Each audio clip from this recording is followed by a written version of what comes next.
Since aviation first made its combat debut in the First World War, the fighter aircraft has remained the center of aviation enthusiasm. From their flashy maneuvering, raw horsepower, and arsenals of weaponry, the fighter aircraft and its pilot remain the symbol of combat aviation to the average Joe or Jane. It goes without saying that the achievements of fighter planes and their pilots are undeniable.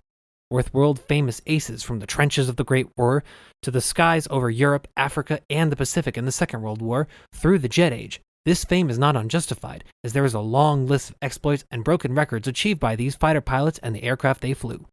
However, this doesn't quite grasp the full picture of war. It would not be the achievements of these pilots that decided whether victory would be achieved, but instead decided by the brave men and women fighting on the ground. Since the Great War, it would be artillery, tanks, and most importantly, and relevant to this topic, aviation that would break the stalemate. Soldiers in the trenches would, and still do, cheer when the roar of a friendly engine approaches. It would be a rare sight to see the fighter aces of fame or their high-performance fighters coming to their aid. Rather, their guardian angel would be the humble attack pilot coming to their aid. To best carry out an attack mission as rapid response, accurate flying artillery, the attack pilot would need a specialized machine, the attack aircraft.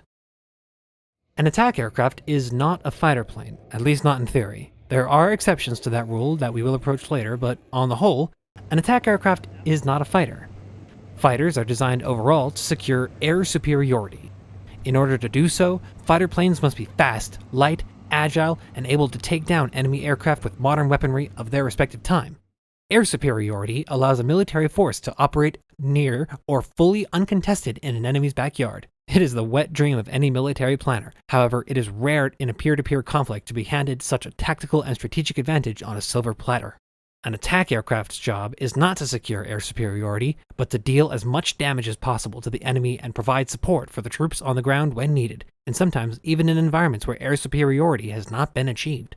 Not having air superiority, among other reasons, means that attack missions are of a particularly dangerous nature. Anywhere an attack pilot looks, they are staring death in the eye. On the ground, there are rifles and artillery aiming to the heavens to take them down. In the air around them, fighters wait ready to tear apart any intruder that threatens their military force. Even the terrain and weather conditions themselves pose a massive threat to an attack pilot. Part of the attack mission that many are familiar with is the idea of close air support. We can get into the weeds of what close air support is in the first proper chapter of this docuseries, but the simplest definition is air-to-ground warfare against hostile targets in close vicinity to friendly forces, requiring close coordination between the air and ground units to put warheads on the right foreheads. For the attack pilot, hitting your targets, whether they be on the battlefield or in close air support environments or behind enemy lines, would never come easy. In order to avoid being bombed, the opposing force would frequently employ any variety of countermeasures to protect themselves. These countermeasures vary greatly, from simply placing their assets in difficult-to-reach locations, such as complex terrain formations, or employing defenses that deal directly with aircraft, such as anti-aircraft artillery, surface-to-air missiles, electronic countermeasures like jamming, and fighter plane protection. In order to carry out such impossible missions, attack pilots would be given anywhere between the most cutting-edge offered to the most obsolete and outdated left over. Among the vast number of attack aircraft that men and women have flown, you can divide the aircraft types into four main, but loose families: purebred attack and close air support aircraft. The first family consists of purebred attack aircraft. This family is a tightly knit dynasty tracing its ancestry back to the American AD or A-1 Skyraider and the Soviet IL-2 Sturmovik of Second World War vintage. Through intense trial and error, these aircraft proved themselves in the Second World War, Korean War, and Vietnam War. Today, these dynasties persist in the forms of the American Fairchild Republic A-10 Thunderbolt II or Warthog and the Soviet Sukhoi Su-25 Grach or Frogfoot. These aircraft are designed from the ground up as durable, close air support platforms that can approach the enemy head-on with accurate and devastating air-to-ground fire. Their missions are unique, unable to be fulfilled by any other airframe. These planes need to be durable and able to take hits and dish them out against enemy forces that pose direct threats to their allied boots on the ground. Whether it be the A-1 and A-10 flying way past their retirement, or the IL-2's path to glory paved in the blood of its own pilots, designers, and enemies, this family of aircraft are in a league of their own. Light attack and counterinsurgency aircraft. The second family is one that came out of a time of great necessity for non-traditional air power to use against insurgent forces in asymmetric conflicts such as the Vietnam War. There was a need for lighter aircraft that were easy and cheap to maintain in such conflicts against insurgent forces. This gave way to the light attack or counterinsurgency, shortened to COIN, family of attack aircraft. This family is a mix of hand-me-downs, airframes way beyond their expiration date, converted trainer jets, civilian designs rebuilt for combat duties, and there are even large cargo planes stuffed with cannons and avionics to rain lead upon truck convoys in bad weather or the dark of night. In the Vietnam War alone, humble North American T-28 Trojan military training props and hard-working Douglas DC-3s were converted to Trojan Nomads and AT-28D Tangos and the lumbering AC-47 Spooky to patrol the Ho Chi Minh Trail when the Air Force's Phantoms rested. Light attack and counterinsurgency aircraft live on today as the nimble and mighty Embraer EMB 314 Super Tucano and the flying battleship, the AC-130J Ghost Rider. These airframes are the product of necessity, acting as the scalpel for countering guerrilla warfare, able to find, verify, and destroy targets that would otherwise be difficult to destroy, let alone justify the expenditure of resources. This family prompts an invaluable discussion on the cost of an asymmetric war. Fighter bombers, strike fighters, and interdictors. The third family can be summed up by two words: speed and power, both in the sense of sheer firepower and raw horsepower. Evolving from the doctrines paved by frontline aviation and fighter bombers from the Second World War, this family found its footing in the fast nuclear fighter bombers of the 1950s nuclear hysteria. The interdictor or fighter bomber family is designed with multi-mission capability in mind and doing it so quickly. With its roots in the Republic F-84F Thunderjets, Saab 32 Lansens, and Sukhoi Su-7 fitters of the 1950s and 60s, they persist today as McDonnell Douglas's and Boeing's F-15E Strike Eagle and FA-18 Super Hornets, along with the Red's Sukhoi 34 fullbacks and China's JH-7A Flying Leopard. These aircraft are able to tackle targets with a mixture of high speed, precision, and power.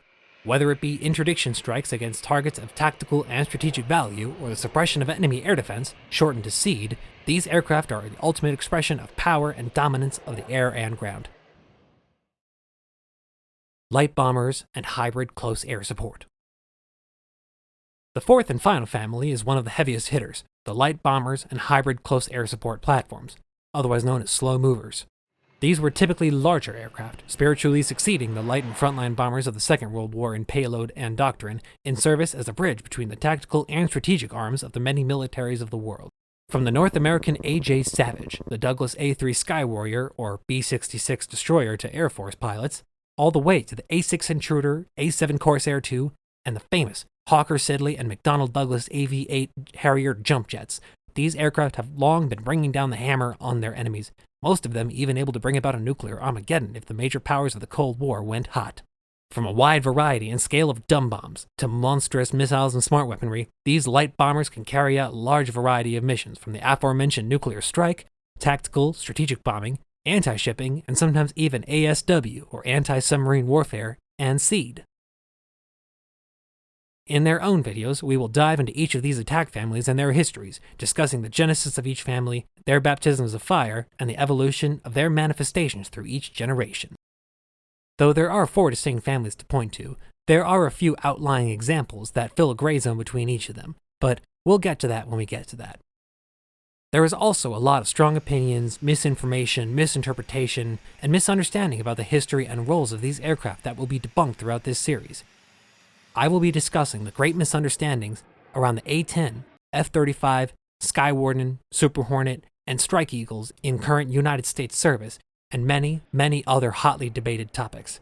There is some mission overlap and multi-mission capability among these platforms, however these 4 attack types will remain in some way, shape, or form through today and tomorrow.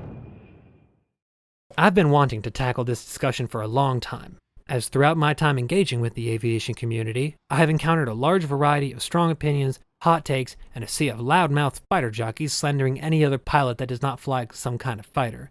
There's a deeper story behind this, but to put it simply, if you're watching this video, there's a pretty good chance your hobbies intersect with cars, trains, or something of the like. If not, bear with me as I use a bit of metaphor.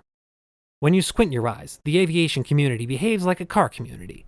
There are different camps that rally behind their favorite type of car. You have the muscle car enthusiasts, sports car fanatics, roadster enjoyers, luxury car collectors, hybrid and electric car fans. You get the idea. It isn't as common to have someone say their favorite camp is none of those, but rather a light utility vehicle like the humble Grumman Long Life Vehicle, or LLV. But all the real homies know it to be called the Mail Cat.